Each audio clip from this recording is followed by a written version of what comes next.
135 గజాల భూమి కేవలం 8 లక్షలకే. ప్రతి నెల 10,000 మంత్లీ రెంటల్ ఇన్కమ్. అందుకే కొన్ని ప్రత్యేకమైన పరిస్థితుల్లో ఇక్కడ అధ్యక్షుడిని మేము పెట్టలేదు.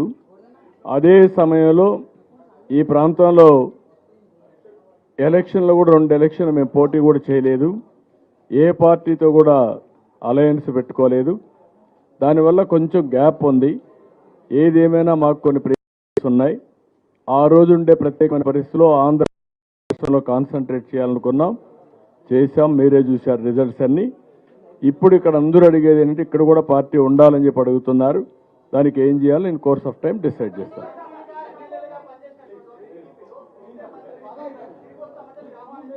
నేనేమంటానంటే నేను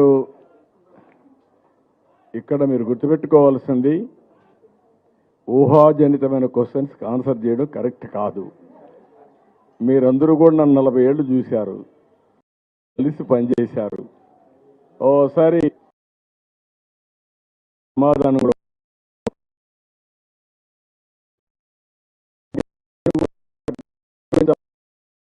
ఆలోచిస్తున్నా.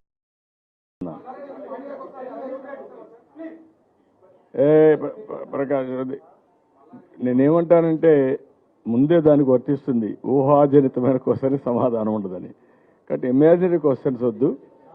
అందుకే నేను ఒకటే చెప్తాను మీ అందరికీ, ఏం చేయాలి, ఎట్లా చేయాలి, పార్టీని ఎట్లా బలోపేతం చేయాలి, ప్రజలకు పార్టీని, కార్యకర్తలకు పార్టీని అందుబాటులో ఎట్లా పెట్టాలని ఆలోచిస్తున్నా.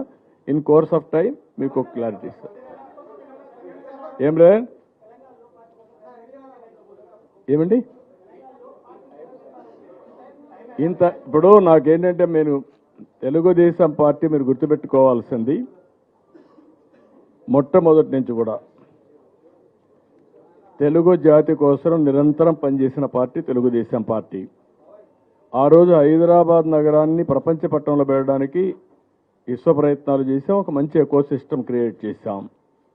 ఇక్కడ వచ్చిన ముఖ్యమంత్రులందరూ కూడా రాజశేఖర్ రెడ్డి మొదలుకొని రేవంత్ రెడ్డి గారి వరకు ఎవరు డిస్ట్రాయ్ చేయలేదు ఎకో సిస్టాన్ని.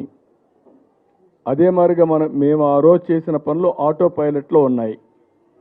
ఈ ప్రజానీకానికి మంచి జరిగింది. దానికి నేను సంతోషపడుతున్నాను. ఆంధ్రప్రదేశ్ రాష్ట్రానికి వస్తే టోటల్గా విధ్వంసం జరిగింది. నా టైంలో నేను 4వసారి ముఖ్యమంత్రిని. 4th టైం ముఖ్యమంత్రి అయితే మొత్తం అక్కడ చూస్తామంటే నాకే అర్థం కావడం లేదు. బ్రాండ్ ఇమేజ్ దెబ్బతినింది, అప్పుల పాలైపోయాం, ప్రతి ఒక్క వ్యవస్థ విధ్వంసం అయింది. మళ్ళీ రీబిల్డ్ చేయాలి. అలాంటి సందర్భంలో అక్కడ రీబిల్డ్ చేయాలి, ఇక్కడ మనోభావాలు గౌరవించాలి. 2 జరగాలి. Will work it out. ఆ అమ్మాయికి ఒకసారి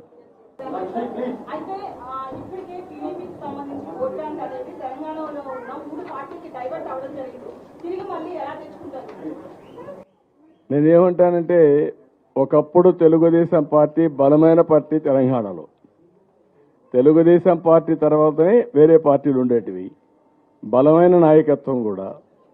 కొన్ని కారణాల వల్ల ఇక్కడ బలహీనమయ్యాం, కొన్ని ఇబ్బందులు వచ్చాయి. ఏది ఏమైనా అధికారం లేకుంటే ముఖ్యం అయి కాకుండా ప్రజల మనోభావాల ప్రకారం తెలుగు జాతి కోసం పనిచేయాలని నా ఆలోచన. దాని ప్రకారం పనిచేస్తాం. పరిస్థితులు సుమన్ టీవీలో మీ పర్సనల్ అండ్ బిజినెస్ ప్రమోషన్స్ కోసం కింది నెంబర్కి కాంటాక్ట్ చేయండి.